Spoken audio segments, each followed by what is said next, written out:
John Wick Chapter 4 is directed by Chad Stahelski and once again stars Keanu Reeves as John Wick. And this time around, John Wick uncovers a path to defying the high table.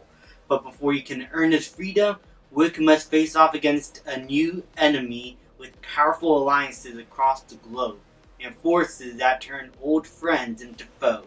I saw this movie last night in IMAX with my friends. We all had a good time. It was a fun day. Watching the film is like what Jeremy John said in his review. Watching a John Wick Odyssey. This is the quintessential John Wick movie. At least in my mind. Watching it was like, oh my god, how are these filmmakers able to create something like this? How is any of this real or filmed? What was the movie magic behind this? Did they invent new technology in terms of action? My adrenaline was rushing each scene. I am all over the place at this point. John Wick Chapter 4 was incredible, guys. It was brilliantly directed. The acting was pretty good.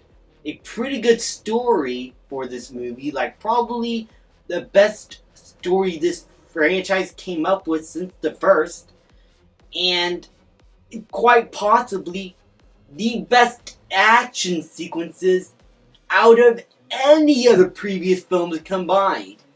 And it earned its nearly 3-hour runtime because these action sequences never get stale.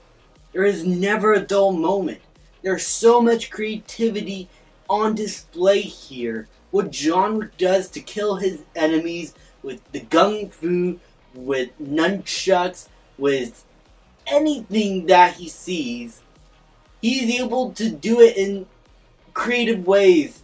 And how the camera and cinematography just moved along with our characters, how it shoots the action, it was like,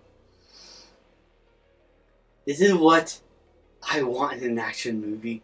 As an action movie junkie, this is what I want to see. Also, it helps the fact that there are great characters in this film. Donnie Yen plays Kane, and this, let me look up the actor because I want to give respect to this guy. Shamir Anderson, yes, he plays Tracker in this film.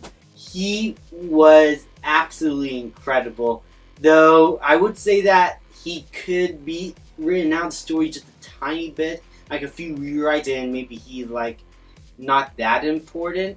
But there's a payoff with his character near the end that solidifies his place in this film very well, and I loved his inclusion overall. He is he's like a wild card in this movie. You don't know what he's gonna do, where his alliances truly lie until the very end. And I really enjoyed him, man. The performance was really good. And back to Donnie Yen, he was a show stealer, that Donnie Yen. And this is probably one of his best performances from him that I've seen. I mean, Donnie Yen is a great martial artist, a great stunt guy. And his character here, you understand why he's after John Wick, but at the same time, you also kind of don't want him to kill John Wick, but you're conflicted as much as the character's conflicted himself. How you're able to see in the character's mind, feel what he's feeling, and just be on board with him. While you want an outcome to happen, you do not want the outcome that the movie is laying down for him.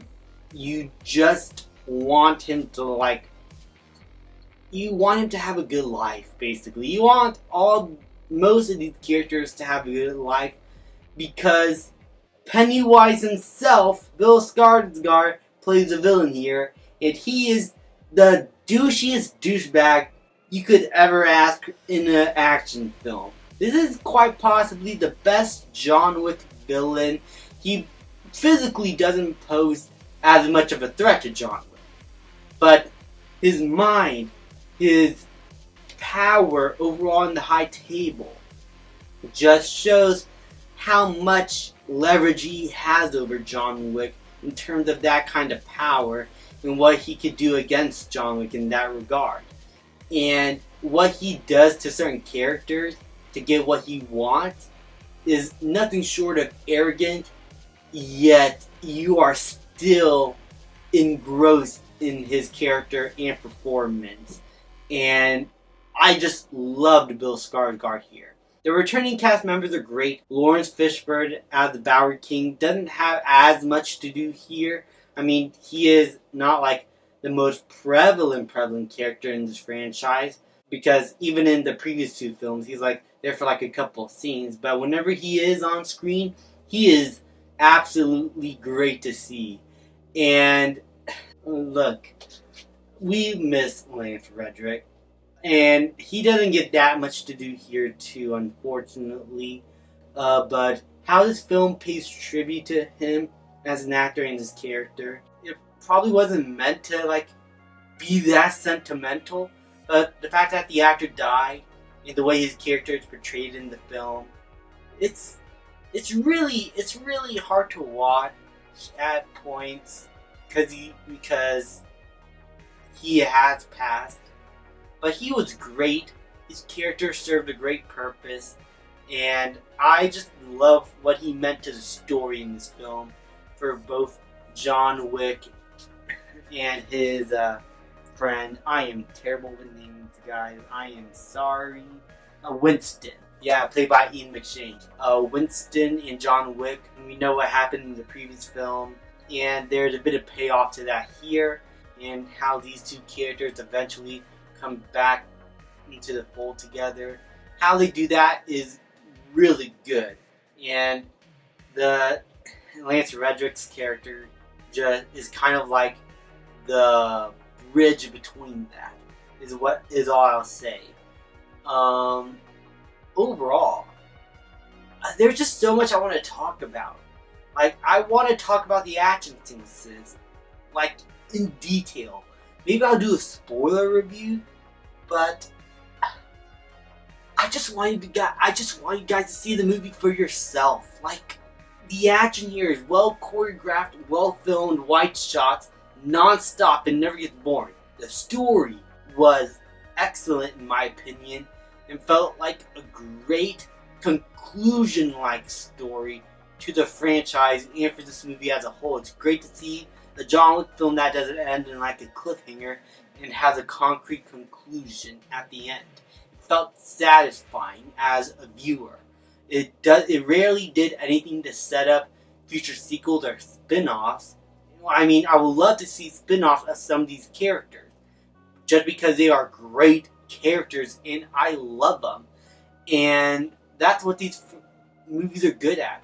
Wanting to see movies about these other characters that you are attached to, and still focused on the story at hand that the movie's telling, without losing sight of anything around it. The world building is excellent here.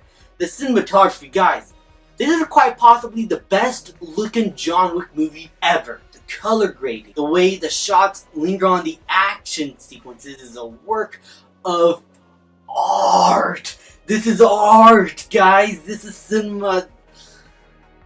Oh my god, I love this movie. I don't have any like major problems. I just have like nitpicks, and they're not like nitpicks that would affect a grade. They're like nitpicks, like a speck of problems. Realism this goes to the entire franchise. Realism is a thing of the past. Like, this franchise dropped realism a long time ago, but once you're able to accept some of the most insane stunts here, you're gonna have a good time at least. Let's see. I think there were like a few complaints I had, but I think I did forget them actually. It just goes to show you how good this movie is. Also, the music. The music was fucking god. I mean, the music hits hard, especially at that rave scene that you see in the trailers. The music in that scene just like, you just want to dance in the theater. I was bopping my head with my friends. We were all bopping. Guys. John Wick 4 is incredible. Whatever problems I might have had, I forgot them already. The action was great. The characters were once again great. The performances overall are great, and Keanu Reeves, in his verbal performance and physical performance, is once again fantastic as John Wick continues to kill it in the action department by doing a lot of these stunts himself. And all this gunplay and what he does, you can tell that's him out there doing these action sequences, and you admire the guy for that. He is a true action star. All the characters are great. The music, cinematography, everything, editing, and everything that makes a great film, guys, is done so perfectly. Whatever nitpicks you might have with like the realism of the film, I understand. But overall, despite the level of turn off your brain that you have to like do, it doesn't distract from the entire movie as a whole. And I really did love every single minute and second of this 2-hour and 50-minute runtime. And John Wick Chapter 4 gets an A+. This is by far the best in this entire series, in my opinion. I know some people are going to feel a bit differently. Some people are not as into action movies as I am. But if you are an action movie junkie, or if you love the John Wick movies, and you are invested in these characters and these action sequences, go see it. You are going to have a blast, especially in IMAX. I mean, this film should be seen on the biggest screen as possible. Like, drop what you're doing, go watch John Wick 4 right now. It is incredible. Thank you guys so much for watching. Please like, subscribe, comment, and I will see you guys next time.